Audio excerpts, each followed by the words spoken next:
Bien, mesdames et messieurs, je vous propose effectivement d'entrer dans le vif de nos travaux avec un programme extrêmement chargé qui va nous exiger de nous une tenue du timing très serré. Je vous expliquerai la discipline des questions le moment venu. Nous entrons donc dans la première de nos sessions avec cette question de baliser le champ de la RDR, sa définition, son histoire, son périmètre et en quoi il constitue un nouveau paradigme.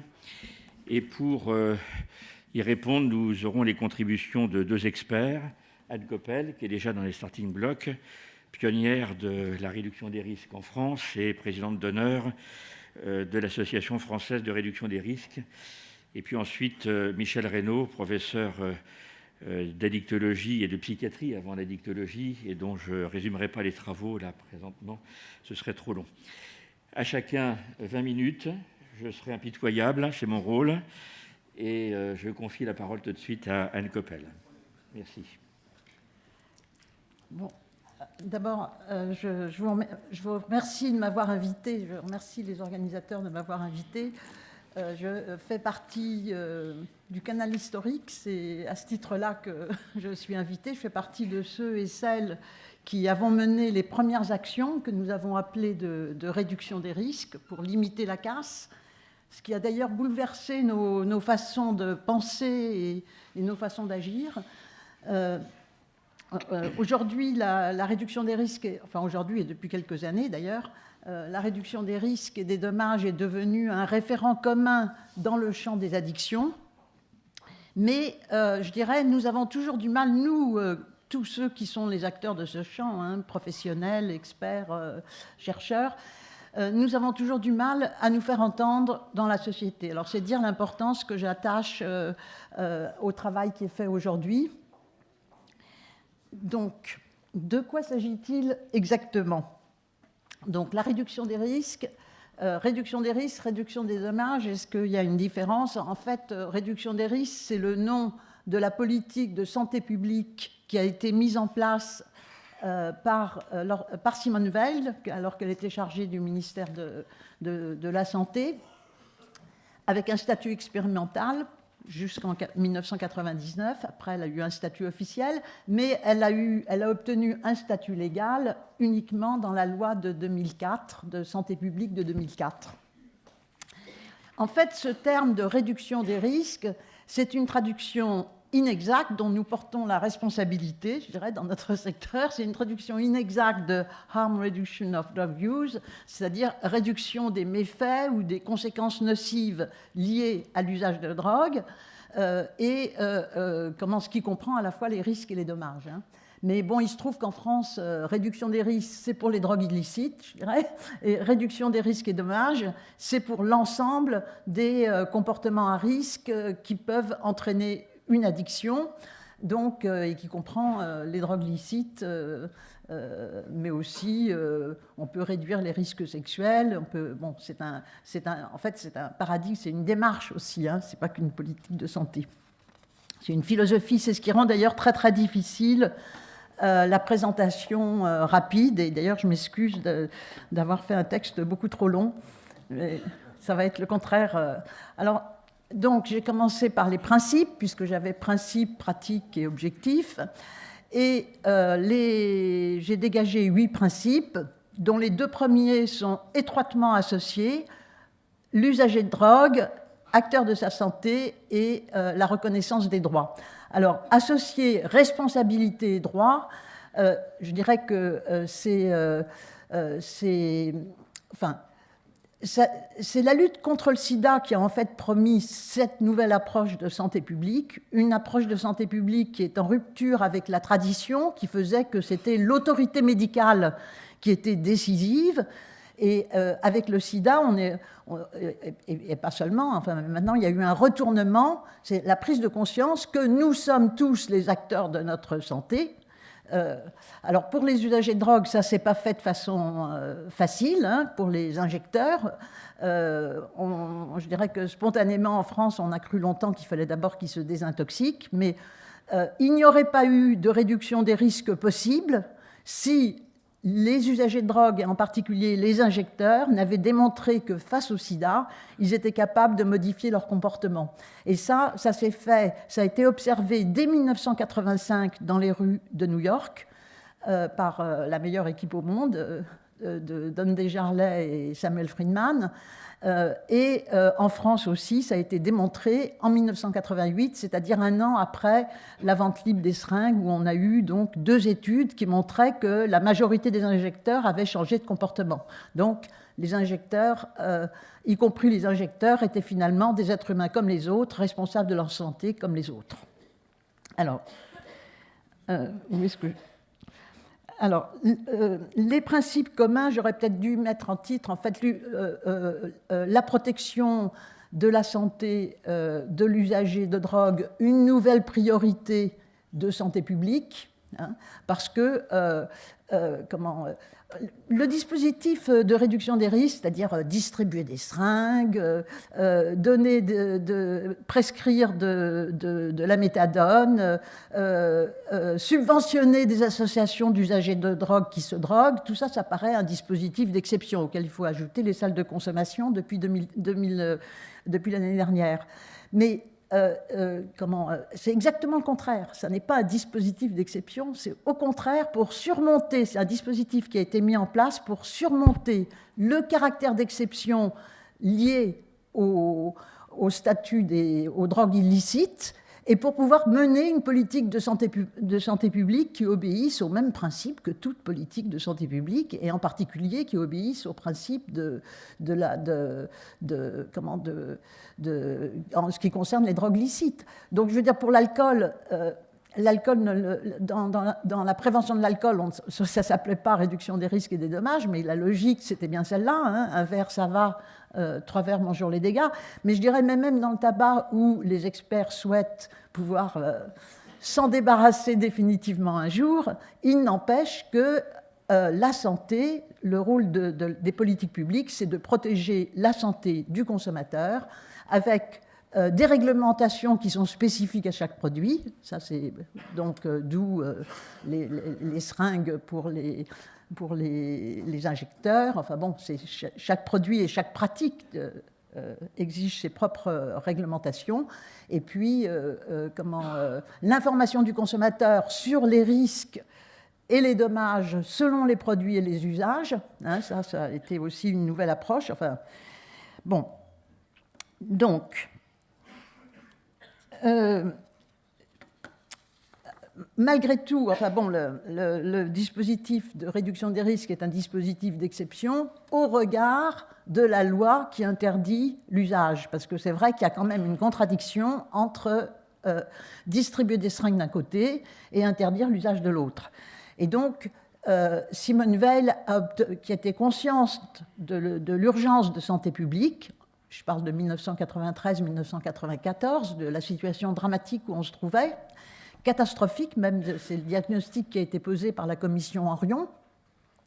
Et donc, elle a obtenu de son gouvernement la possibilité de mettre en place ce dispositif d'exception à condition qu'il se limite aux risques infectieux.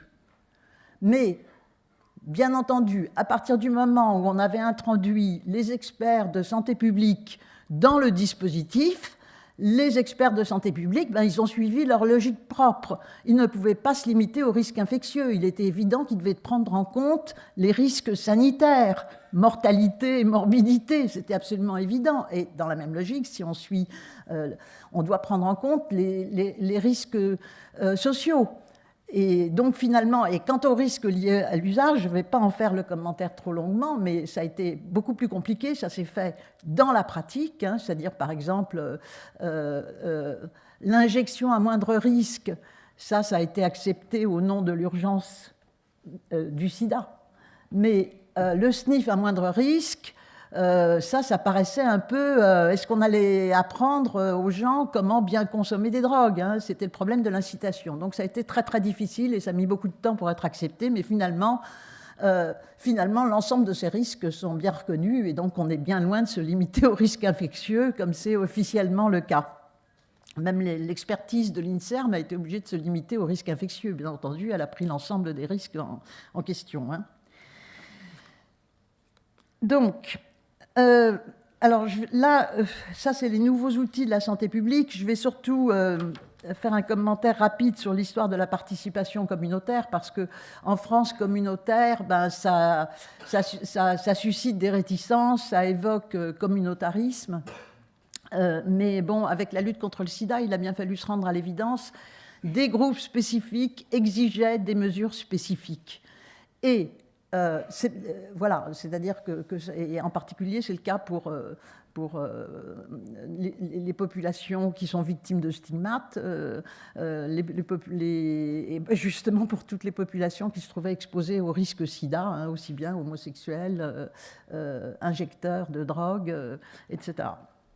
Bon, donc, quand j'avais dit responsabilité individuelle et collective, tous les acteurs sont concernés et il se trouve que dans le dispositif de réduction des risques qu'on a mis en place donc, jusqu'au statut expérimental, il y a eu une mobilisation extraordinaire de tous les acteurs, du ministère de la Santé, des DAS qui ont joué un rôle majeur, des professionnels de santé qui se sont très largement investis, et je pense en particulier aux médecins généralistes, et puis quelques intervenants aux toxicomanies également, dont je faisais partie d'ailleurs à l'époque. Et puis ensuite, un des acteurs déterminants, parce que sans lui, il n'y a rien de possible, c'est les usagers de drogue réunis dans leurs associations qu'on a appelées en France d'autosupport, des associations qui sont à la fois d'entraide, mais qui revendiquent les droits des personnes, hein, au niveau des droits de l'homme, comme selon la politique préconisée par l'OMS. Et ils ont joué un rôle déterminant dans les résultats. Malheureusement, ce rôle a été passé sous silence. Bon, ils ont été subventionnés, mais je dirais de façon quasiment clandestine, ce qui fait que chaque gouvernement découvre à son tour qu'il y a des usagers de drogue qui sont subventionnés. Ils s'étonnent, mais ça n'est jamais dit. Et leur action n'a pas été évaluée. Et ça, c'est un gros problème c'est un gros manque pour ce qui est de l'efficacité. Parce qu'il faut revenir à cette... Bon, où est-ce que j'en suis ? Ah oui, une offre de service. Alors, je ne vais pas les réciter, les services, parce qu'on va avoir ça toute la journée, mais je voudrais seulement dire comment ils ont été élaborés, parce qu'il y en a qui relèvent classiquement du soin, il y en a qui relèvent classiquement de la prévention, il y en a qui relèvent, on se demande d'où ils sortent. Eh bien, il reste 5 minutes. D'accord. Bon, alors, les services, ça va passer à l'as. L'exigence des résultats, ça, c'est déterminant, c'est-à-dire que la réduction des risques... est d'ailleurs le seul dispositif en matière de drogue qui a été évalué en fonction de ses objectifs, hein, parce que les objectifs généraux ne sont pas évalués, et s'ils l'étaient, eh bien, l'éradication la diminution du trafic, on ne voit pas grand-chose. Donc, la réduction des risques s'est imposée par ses résultats, parce que ça marche, tout simplement. On a réussi à faire baisser le sida, on a réussi à faire baisser... Alors, il y a une chose que je voudrais dire, puisqu'il me reste très peu de temps. Donc, une politique fondée sur des faits. Ça, c'est un principe qui était promu dans le champ de la réduction des risques international et qui aujourd'hui est adopté par l'ensemble des acteurs. C'est le principe sur lequel se fonde la réforme des politiques de drogue aujourd'hui. C'est-à-dire que les gens on n'est pas forcément d'accord sur ce qu'on veut, où est-ce qu'on veut aller. Par contre, il y a un consensus sur la nécessité d'une réforme des politiques de drogue. Ça a été dit de façon explicite par l'OMS. Une politique qui est beaucoup trop répressive, contre l'incarcération des usagers de drogue. Et en France, ils sont incarcérés. Donc là, il y a nécessité de modifier la loi. Je dirais, puisque je vais être obligée de m'arrêter quasiment là, La protection de la santé, c'est la première mission. Ça a été reconnu aussi par l'ONU-DC. L'ONU-DC, c'est l'office qui est chargé de la lutte contre le crime et les drogues. Donc, il n'y a pas de rupture aujourd'hui. Il y a quand même des contradictions entre la lutte contre la drogue et le champ de la santé, mais progressivement, on est en train, les experts internationaux cherchent à se retrouver, et ils l'ont fait parce que la protection de la santé, c'est la première mission des politiques de drogue. C'est ce qu'a rappelé l'ONU-DC après 2012, c'est-à-dire après le constat, en fait, qu'ont fait les États-Unis et les pays d'Amérique latine et centrale de l'échec de la guerre à la drogue. Il faut retourner vers les objectifs initiaux, savoir pourquoi on lutte, et on lutte pour protéger la santé des gens. Bon, c'est la première mission des politiques de drogue. Et je terminerai. Alors, le premier constat, ça fait partie des... Comment dire, je ne l'ai pas formulé comme on le fait rituellement, hein, c'est-à-dire il n'y a pas de société sans drogue, qui est le principe, c'est-à-dire l'acceptation des drogues, qui est le principe sur lequel est fondée la réduction des risques et des dommages. Mais je l'ai formulé autrement parce que non seulement il n'y a pas de société sans drogue, mais il n'y a jamais eu autant de drogues qu'aujourd'hui. C'est des drogues qui circulent mondialement, alcool, tabac, médicaments, drogues illicites, cannabis, tout ce que vous voulez. Bon, mais évidemment, c'est surtout les drogues licites, mais pas seulement. Je veux dire, nous sommes, c'est au point que la construction du monde moderne, c'est ce que dit un des historiens canadiens, elle s'est faite avec psychotropes. Il y a une véritable révolution psychotropique et qui fait qu'il y a une urgence de santé publique de l'ensemble du secteur. Il s'agit de traiter les choses sérieusement et non pas avec du blabla politique, avec des objectifs réalistes pour limiter les conséquences nocives, hein, ce qui veut dire réguler les usages et les produits, en se mettant d'accord en fonction des résultats qu'on obtient. Voilà, je pense que je ne peux pas aller plus loin, malheureusement, mais c'est comme ça. Merci Anne Coppel non seulement de ce rappel de l'histoire, mais également de sa plus grande actualité. Merci. Michel Reynaud. Bonjour à tous. Merci de m'avoir invité. Je vais surtout vous parler des représentations sociales et de la façon dont elles ont évolué et dont il convient de les faire changer, parce que je crois que ce sont ces représentations sociales qui pourront nous permettre de modifier les actions politiques.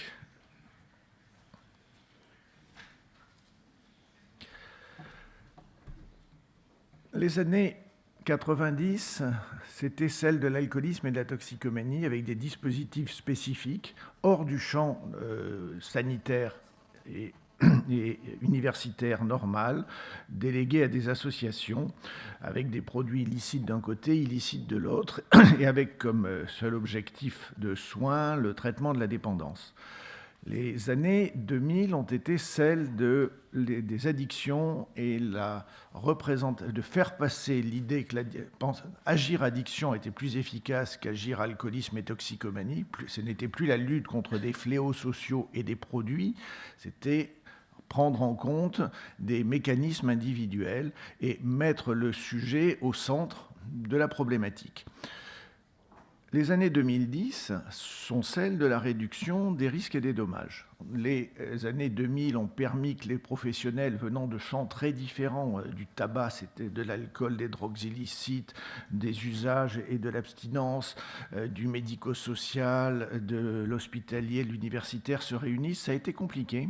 Ça s'est fait, on est arrivé aux mêmes objectifs qui sont concrétisés dans les années 2010 en disant il faut qu'on ait une réduction pragmatique des risques et des dommages. Madame la présidente d'Amildeka m'avait demandé avec un groupe d'experts de fournir un rapport sur la réduction des dommages, dont elle s'est en partie inspirée dans son plan. Et puis, quand ce rapport est sorti, nos amis de la réduction des risques ont dit « mais ça va annihiler la réduction des risques, ça va faire oublier tout ce travail qui avait été fait sur les drogues ». Et on s'est très vite mis d'accord en disant que l'efficacité, c'était de travailler sur les risques et les dommages. Il y a une représentation derrière, c'est que les risques, ça touche directement l'usager.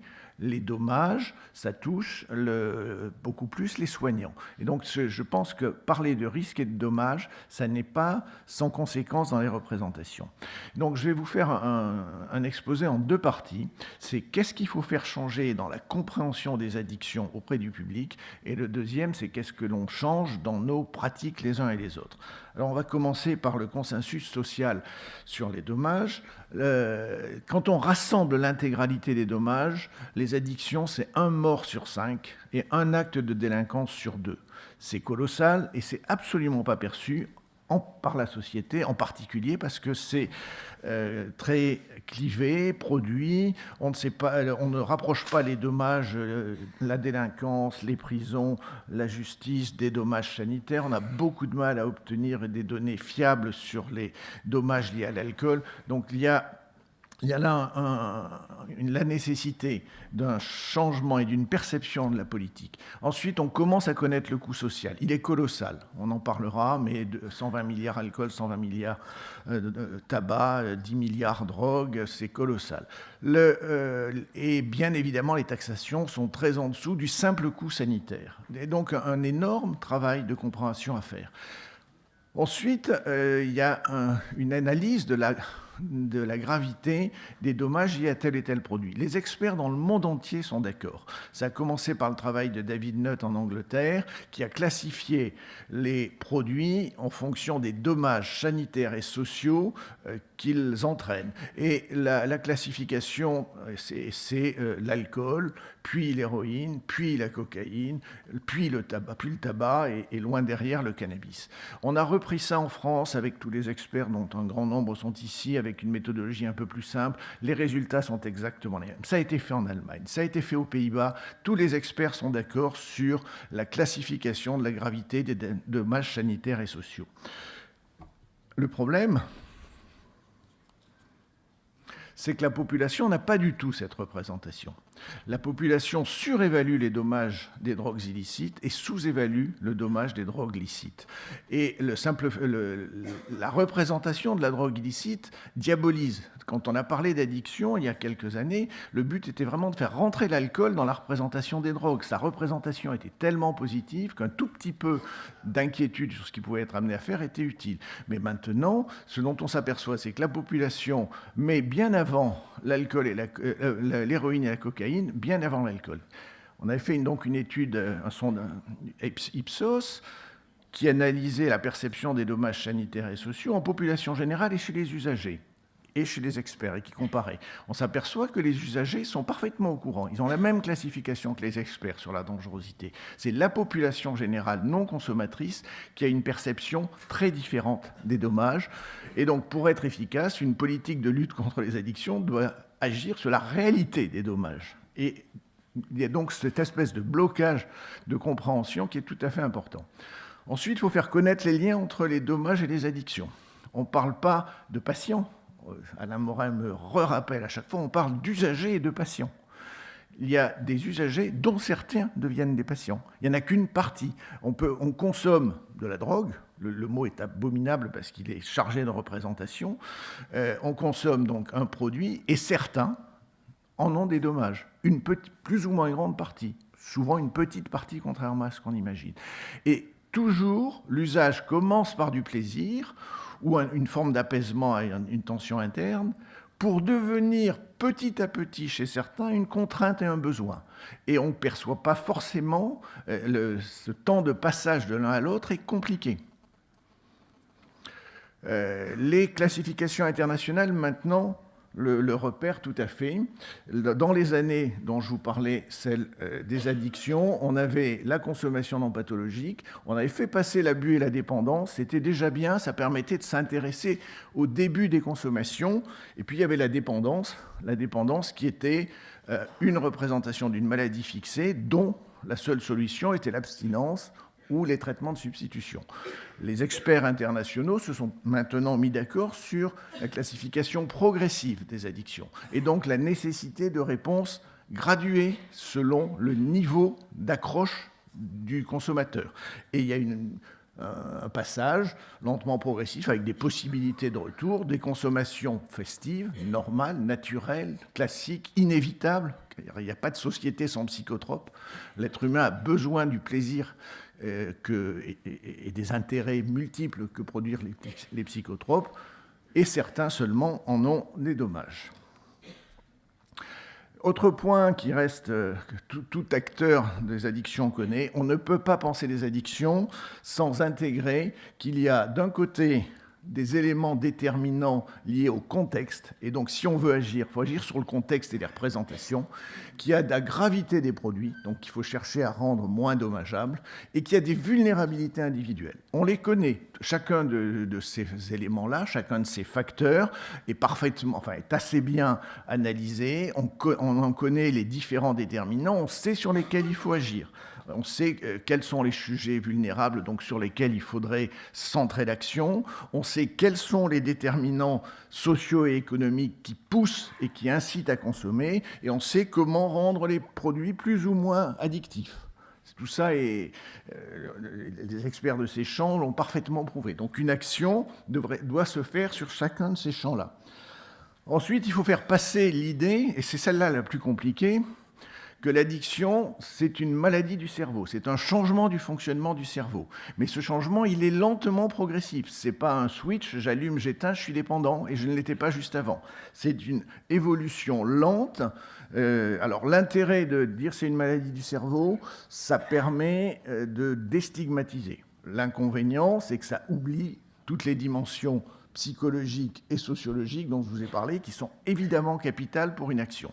Néanmoins, faire passer que c'est un changement de fonctionnement cérébral est tout à fait utile.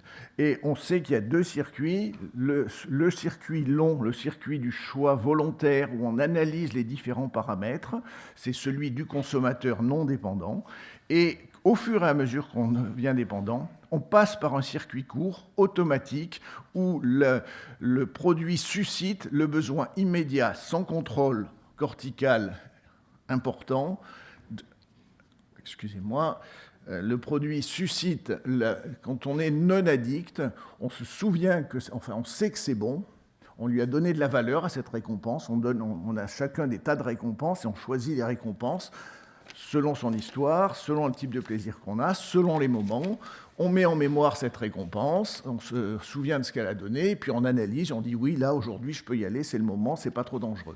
Quand on est devenu dépendant, qu'on fonctionne en circuit court, le contrôle cortical s'affaiblit, le besoin interne de prendre, on appelle le craving, tout ça s'appuie sur des mécanismes cérébraux qui maintenant sont tout à fait démontrés et visibles, sur lesquels on ne va pas insister, mais on fonctionne en circuit court avec une survalorisation du produit, c'est ça qui est devenu la récompense principale. Il y a des besoins de consommation qui surviennent, on sait dans quelles circonstances et on peut parfaitement les analyser, et la réponse raisonnable ne marche plus, c'est-à-dire que ce qui était désir est devenu besoin, mais c'est un passage lent, et c'est ce qui est très compliqué à faire comprendre aux patients qui longtemps ont l'impression qu'ils gèrent, aux proches qui se disent mais comment cette personne qui prenait du plaisir, avec qui je faisais la fête, est devenue cette personne en grande difficulté, agressive, totalement obnubilée par la recherche de son produit, et à la société qui ne comprend pas que quelque chose qui faisait plaisir et qui était un choix volontaire,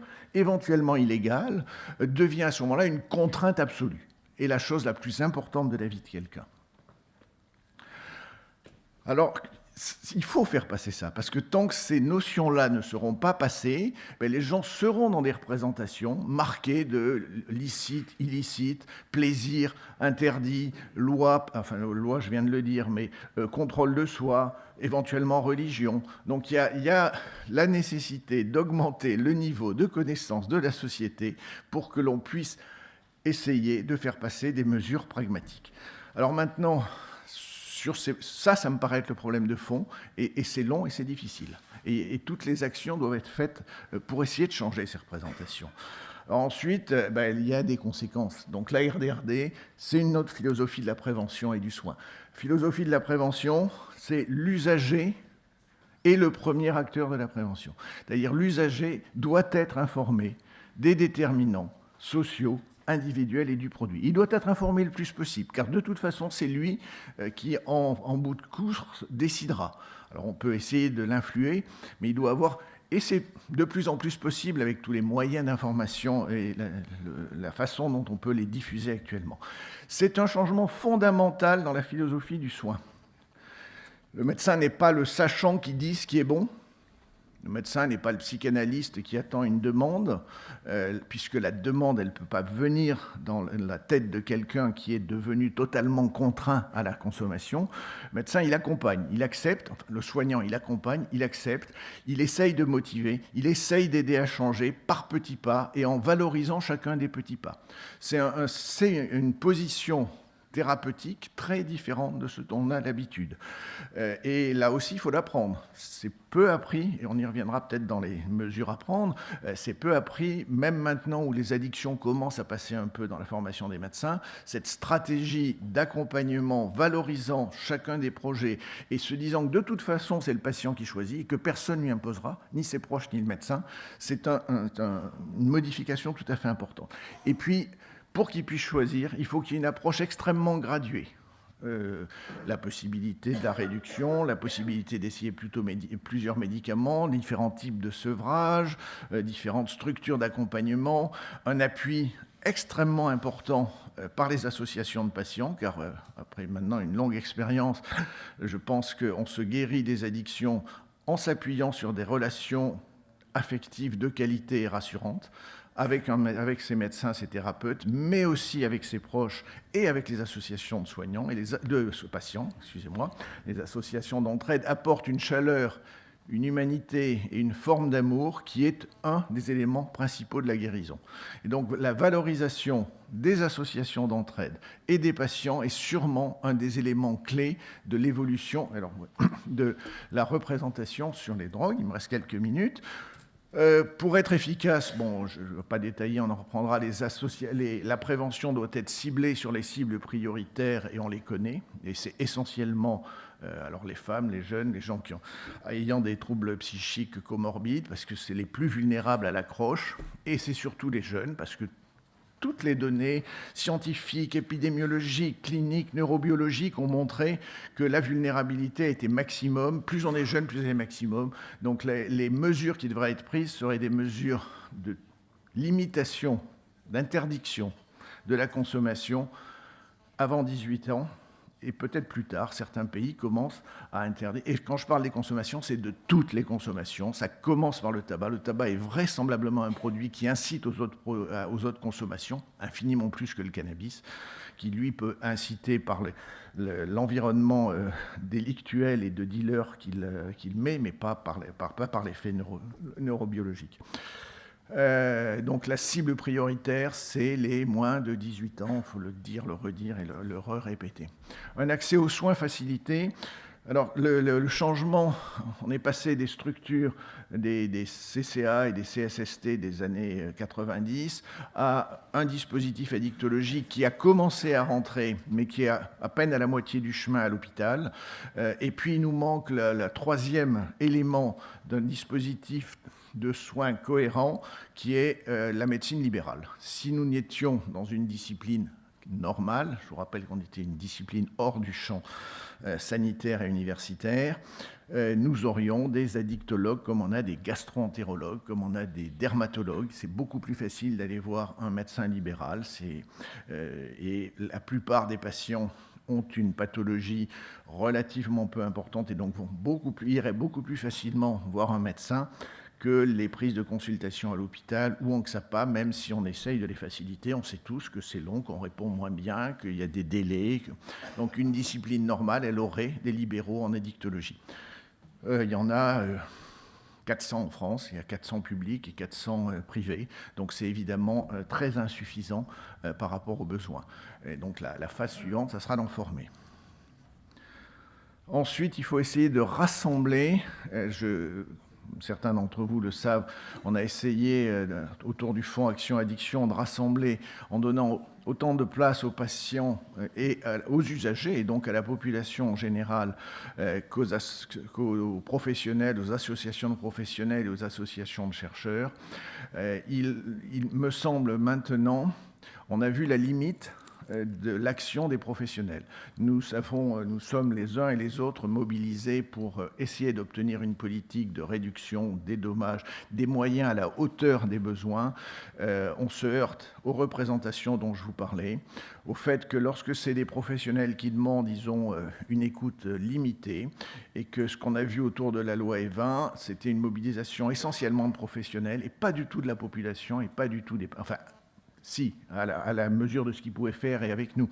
Mais il n'y avait pas du tout une pression des consommateurs et des patients à la hauteur du danger. Donc il m'apparaît vraiment que si on veut que les choses changent, il faut donner le plus possible la parole aux consommateurs et aux patients. C'est comme ça que qu'on pourra modifier et aller contre le poids des lobbies, en particulier du lobby alcool, que nous connaissons bien.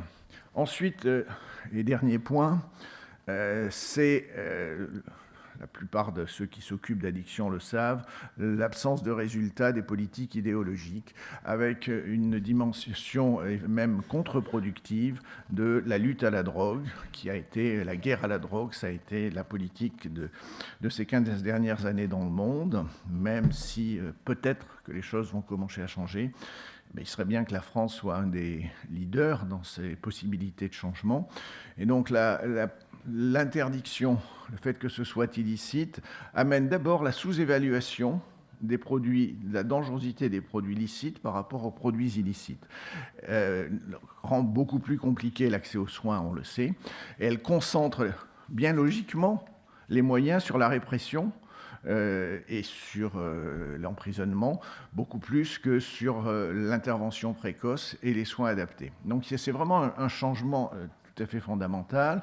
Et donc j'en termine avec cette très jolie courbe. Les 2 dernières minutes me permettront de vous dire que ce qu'a fait M. Marx au sein de l'ONU a été dans la commission spécialisée de penser cette courbe qui me paraît extrêmement pédagogique. Vous avez le choix dans cette courbe en U entre un marché illicite libre, non réglementé, et puis un marché légal plus ou moins réglementé. Et ce dont on s'aperçoit, c'est que plus on est dans un marché illicite, illégal, ou plus on est dans un marché licite, non réglementé, et plus il y a de dommages. Et que plus il y a de réglementation, moins il y a de dommages. Je vais vous en donner quelques exemples. Par exemple, sur l'alcool, nous avons ce qui s'est passé petit à petit sur la loi Evin. Lorsque nous avions la loi Evin, elle a été abîmée par la loi HPST et l'autorisation de la publicité sur le net, et elle va être encore plus abîmée par la loi dite de modernisation de santé, qui est une catastrophe, qui autorise, qui considère que l'information et la communication ne sont pas de la publicité, alors que l'on sait que les publicitaires et le lobby l'utilisera. Donc on ne s'étonne pas de l'augmentation de la consommation chez les jeunes et chez les femmes, c'est parfaitement programmé. Et la diminution de la consommation de vin n'est pas liée à la loi Evin, elle est liée à des facteurs économiques et socioculturels très différents. Donc là, on va vers une augmentation des dommages liés aux consommations d'alcool, en particulier chez les jeunes et chez les femmes, la consommation des femmes bien augmentée, comme on a chez le tabac.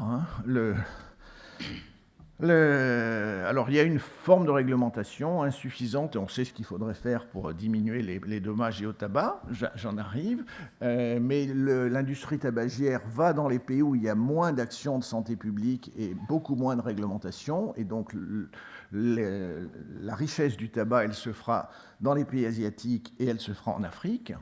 On peut continuer avec le cannabis, qui en France est dans un marché non réglementé, donc avec tous les dommages de cette non-réglementation, les circuits parallèles, l'argent qui se met autour, les liens maintenant avec les actions terroristes. Donc il y a à réfléchir sur les conséquences de la situation de l'illécité, je ne sais pas si on dit comme ça, du cannabis, et on peut terminer par les médicaments, ce qui est sans grand intérêt direct, sauf que là aussi, les multinationales du médicament, quand elles sont dans un pays qui a une santé publique à peu près organisée, ils mettent les médicaments les plus dangereux, y compris ceux qui sont interdits dans les pays qui ont un contrôle fort, dans des pays qui n'ont pas de contrôle de santé publique. Donc cette espèce de courbe, et je reviens quand même, cette espèce de courbe, notamment sur le cannabis et l'alcool, qui sont les problèmes qui posent le plus de problèmes de représentation, devraient nous aider à penser. C'est-à-dire qu'il faut de la réglementation et il faut que l'État puisse agir avec ses outils habituels. Voilà, je vous remercie. Merci, Michel Reynaud. J'ai presque tenu. Bien heureusement. Alors, le pire est à venir avec la frustration qui nous attend. 10 minutes pour les questions. Je vous propose, et les réponses, 10 minutes pour les questions et les réponses.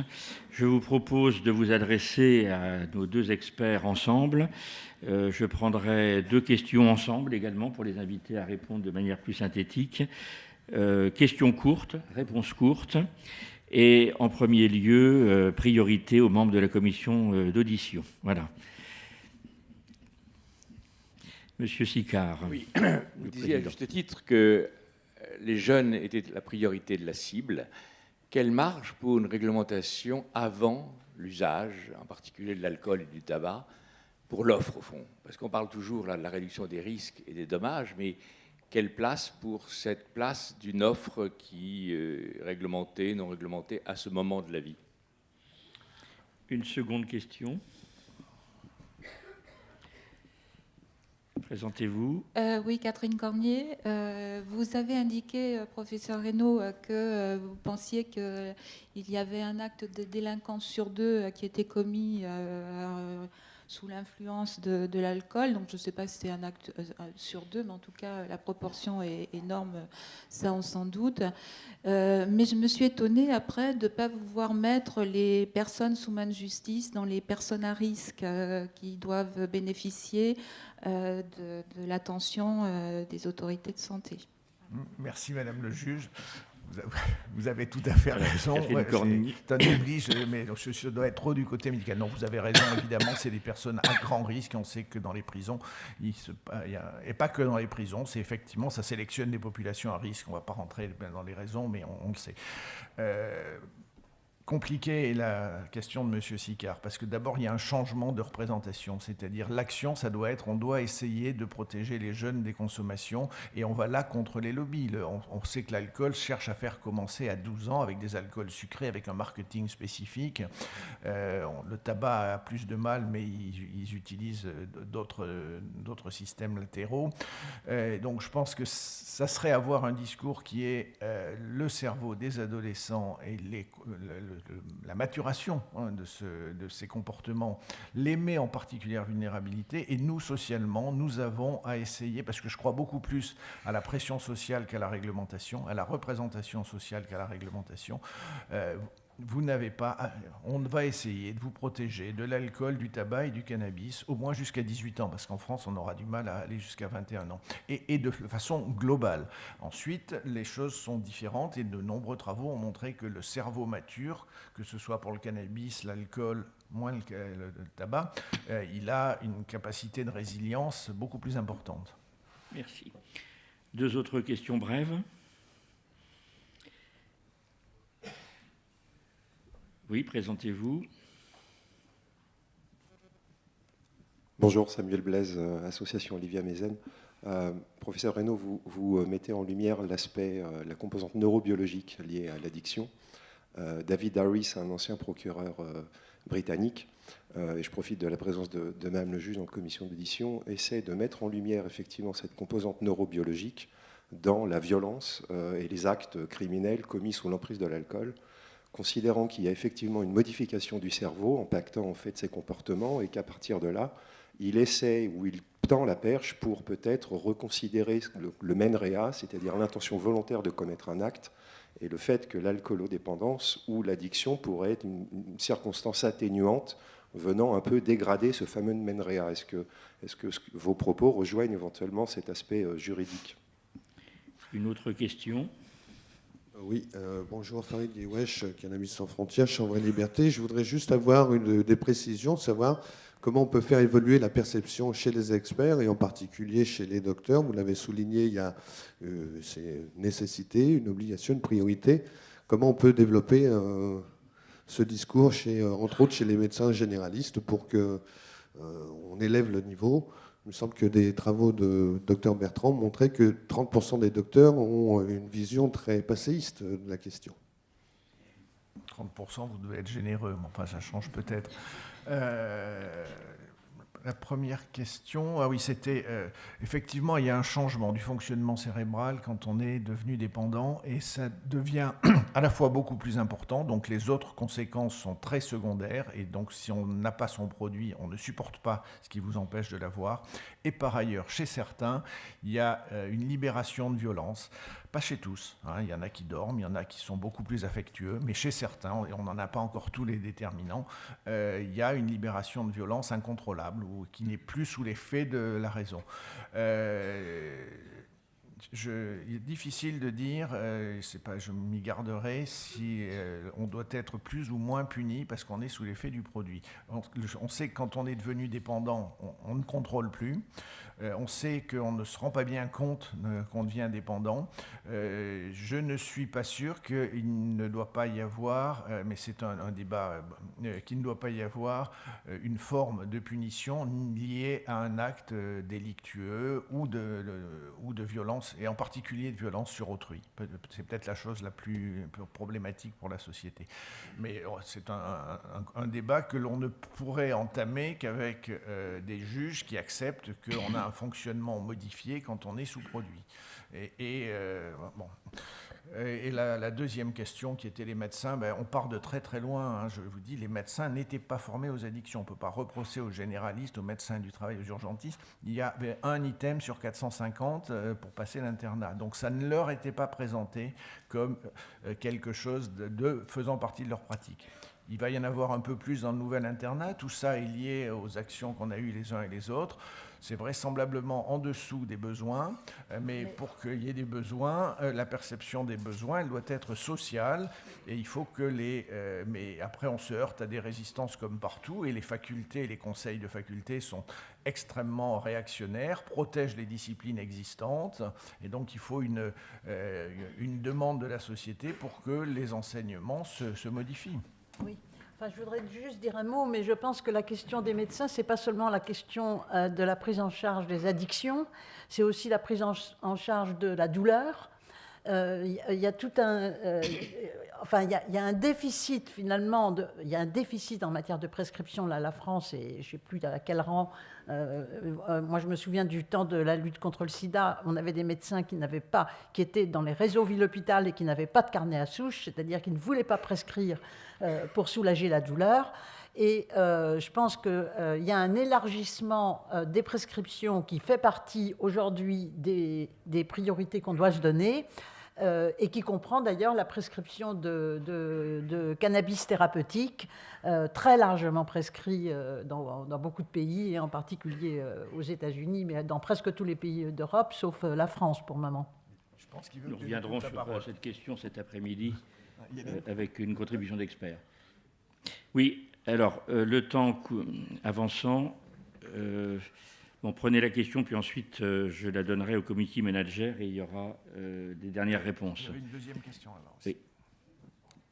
Brève. Oui. Présentez-vous. Je suis Pascal Charbonnel, j'ai un peu honte, je suis médecin généraliste, après ce que je viens d'entendre sur ma profession. Mais je pense aussi être le seul à ne pas être rémunéré pour être ici, dans cette salle, donc c'est aussi une question qui se pose. En tant que professionnel de santé. J'ai un peu de mal avec vos deux positions sur les jeunes. D'une part, j'entends bien la dynamique de la réduction des risques et qui est de rendre l'usager responsable. Et de l'autre côté, l'usager de moins de 18 ans ne serait pas responsable et on devrait le protéger.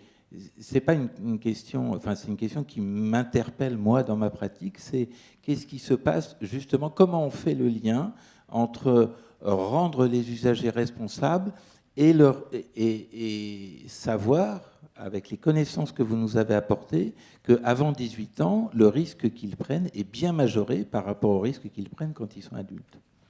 Merci de la question. Alors je donne la parole à Xavier Aknin, notre community manager qui recueille les questions via tweet et la télétransmission de notre audition. Merci beaucoup Alain. Et je précise que je suis également médecin généraliste et je suis référent de MG Addiction, puisqu'on essaie de rassembler un peu les médecins généralistes sur le territoire national qui s'intéressent aux addictions. Alors, j'ai craint un moment, durant cette matinée, qu'il n'y ait pas eu de questions et que les internautes se soient complètement endormis pour cette première matinée de l'audition publique. Mais heureusement, cette crainte s'est estompée au fil du temps et on a quand même 5 questions qui ont été posées par les internautes. Donc je suis obligé de faire un choix parmi les questions qui n'ont pas encore été abordées. Il y a une question importante qui est posée, c'est sur l'âge. Donc la question est toute simple. Y a-t-il un âge propice à l'addiction ? On a parlé des jeunes, mais je pense que la question de l'âge est importante. Voilà, alors 3 minutes. Alors, oui, il y a un âge propice, on l'a dit, on le sait. Votre question est pertinente, c'est comment... D'abord, pour les responsabiliser, il faut qu'ils soient informés. Ils ont les moyens d'être informés, ils sont sur des réseaux sociaux, il faut participer à cette information. Ensuite, ils ont aussi le droit d'être protégés. Ils ont le droit d'être protégés par leurs parents et par les représentants des parents et la société. Donc là, on peut imaginer, et c'est pour ça qu'on est beaucoup dans les représentations, et les mesures d'interdiction ou de contrôle ne passeront que s'il y a un consensus social sur cette restriction de consommation à cette population. C'est relativement nouveau ce qu'on dit là. Enfin, en tout cas, là, on savait qu'il y avait des vulnérabilités adolescentes, mais l'idée que ça doit être une priorité et qu'il faut agir sur la société pour ça et qu'il faut le faire sur les 3 produits et parler des 3 produits en même temps, il va falloir que ça passe, mais c'est pas évident et on n'a pas beaucoup travaillé là-dessus, ni les uns ni les autres. Et bien évidemment, loin de moi l'idée de critiquer les généralistes. Hein, j'essayais de décrire un système et les contraintes de ce système, et c'était pas du tout l'opprobre porté. J'en ferai autant sur mes amis hospitaliers voilà. Bien, je vais devoir vous frustrer, mais gardez la question, vous aurez l'occasion de la reposer. Je suis obligé de tenir les horaires. Et j'invite Aude Lalande, notre prochain expert, à nous rejoindre. J'ai le plaisir de la retrouver 12 ans après notre compagnonnage dans une précédente conférence de consensus. Aude Lalande, qui est sociologue et qui a le privilège d'avoir 25 minutes, mais si elle peut faire moins, on appréciera pour les questions. C'est pour avancer, pour reculer. D'accord. Tout simplement, si vous avez besoin du laser, c'est cette petite touche. J'ai soif.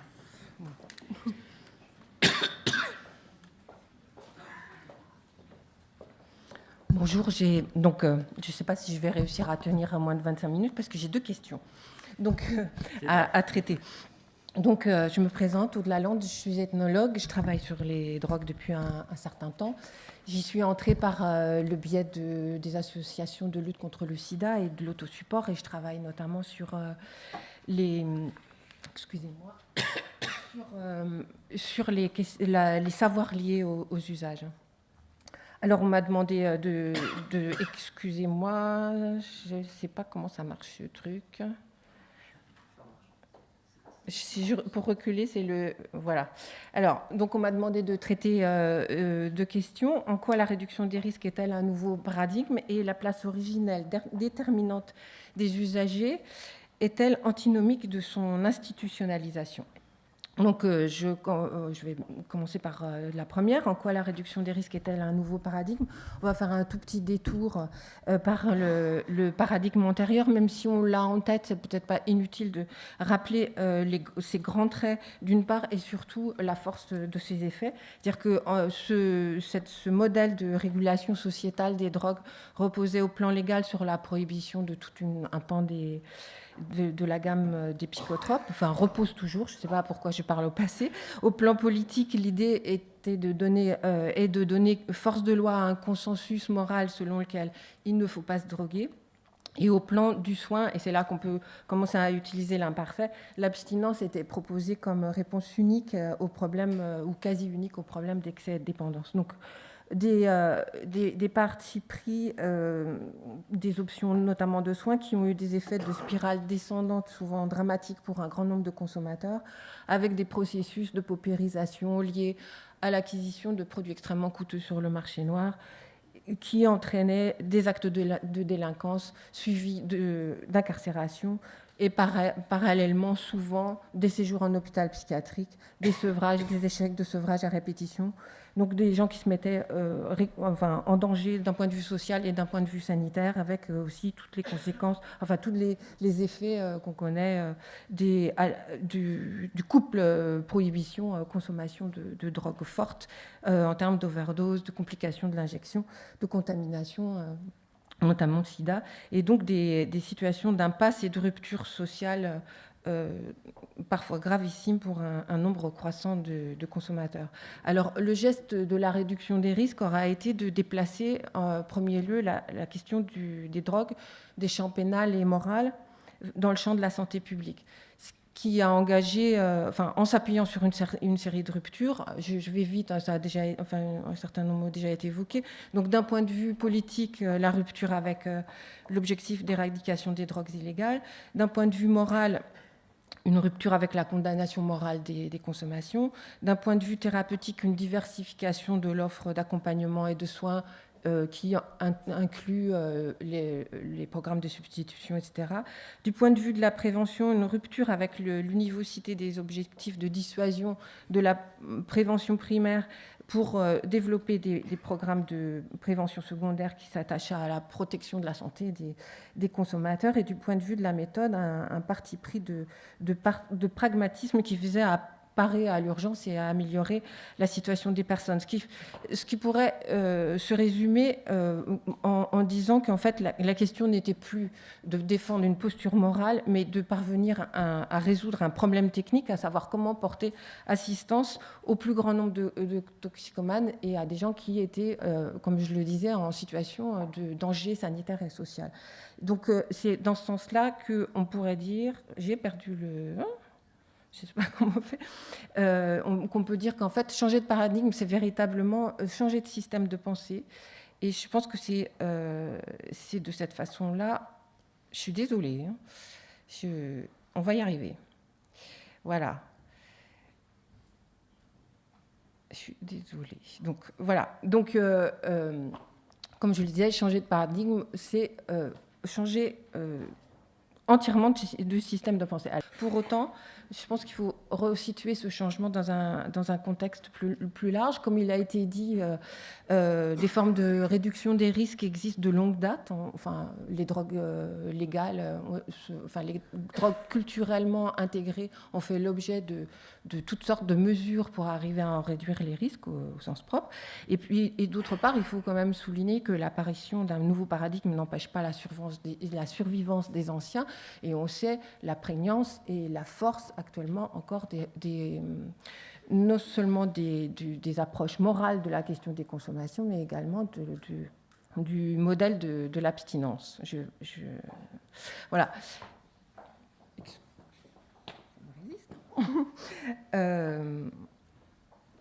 Voilà. Et donc, par ailleurs, troisième évolution, on a quand même ici en France une vingtaine, voire une trentaine d'années d'histoire de la réduction et de pratiques de terrain de réduction des risques, et ce qui a donné lieu à une diversification des options théoriques et des stratégies d'intervention. Et je prendrai pour témoin de cette diversification, et je m'arrêterai sur cette question tout particulièrement, l'apparition récente de 2 livres. D'une part, l'aide-mémoire de la réduction des risques, paru chez Duno en 2012, qui est dirigé par Alain Morel, Pierre Chapard et Jean-Pierre Coutron. Et un an après, la parution d'un livre intitulé « Histoire et principes de la réduction des risques entre santé publique et changement social » que nous devons à Médecins du Monde.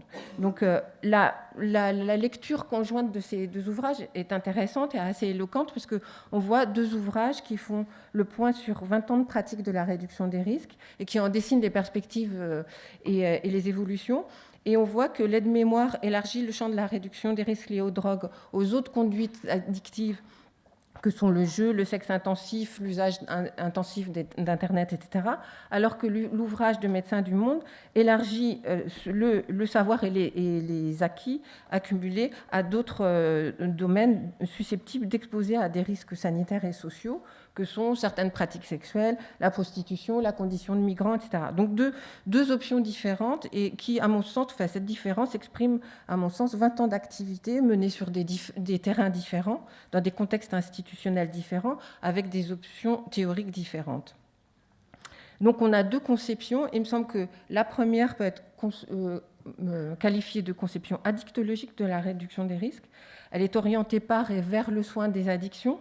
Elle est prise dans le contexte d'une médicalisation de la consommation de substances psychoactives et également dans l'horizon de la construction de la discipline addictologique, alors que la conception qui transparaît au travers de l'ouvrage de Médecins du Monde, qu'on pourrait qualifier d'historique ou de canal historique, comme le disait Anne Coppel tout à l'heure, ou encore socio-sanitaire, est orientée par et vers la nécessité de traiter des situations de risque socio-sanitaire, appuyée sur les principes de l'action communautaire, c'est-à-dire l'autodéfinition en premier lieu de leurs besoins par les communautés, ce qui suppose parfois d'ailleurs des discours de rejet explicites de la médicalisation, et dont l'horizon est celui d'une transformation sociale. Donc il me semble qu'il n'y a pas un changement de paradigme, mais qu'il y en a deux. D'un côté, un changement de paradigme médical, et de l'autre côté, un changement de paradigme de l'approche des communautés dites déviantes ou marginalisées par leur statut